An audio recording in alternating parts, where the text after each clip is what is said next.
এই প্রবাসে নতুন যারা আসছেন তারা সহজে হাল ছাড়বেন। মনে রাখবেন, প্রবাসে যেহেতু আপনি আসছেন, আজ না হোক কাল সফল হবেন একদিন। শুধু সময়ের অপেক্ষা, একটু কষ্ট করতে হবে।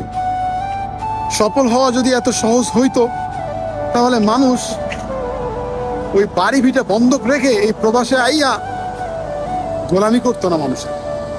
এই প্রবাসে অনেক ধনীর দুলাল পইরা আছে নিজের স্বপ্ন পূরণ করার জন্য, অথচ দেশে কিন্তু তাদের কোটি কোটি টাকা পইরা আছে, তবুও নিজেকে সফল করার জন্য, নিজেকে প্রতিষ্ঠিত করার জন্য এই প্রবাসে পাড়ি জমায়। বুঝছেন? তো সফল হওয়া এত সহজ না। যারা নতুন আসছেন অল্প একটু ধৈর্য ধরেন, আল্লাহর কাছে শুকরিয়া আদায় করেন। মনে রাখবেন, পৃথিবী সবার দুয়ার থেকে ঘুরে আসলে আল্লাহর দুয়ার থেকে ঘুরবেন না আপনি, আল্লাহ আপনাকে ফেরাবে না। আপনি, আমি, আমরা মধ্যবিত্ত যারা, তারা কিন্তু সবসময় ঋণ করেই প্রবাসে আসি। আমরা অনেক কষ্ট করি, অনেক পরিশ্রম করি, এরপরেও কিন্তু আমরা সফলতা পাই না। আর একটা জিনিস মনে রাখবেন, আল্লাহ তাআলা যে জিনিসটা দেয়, অতি সহজে জিনিসটা দেয়, ওই জিনিসটা কিন্তু অতি তাড়াতাড়ি আবার নিয়ে যায়। আর যে জিনিসটা অনেক কষ্টের পর দেয়, ওই জিনিসটা সারা জীবন থেকে যায়। তো জীবনে প্রতিষ্ঠিত হতে গেলে কর্মজীবনে একটু সময় লাগবে, তাই হাল ছাড়বেন না ভাই। প্রবাস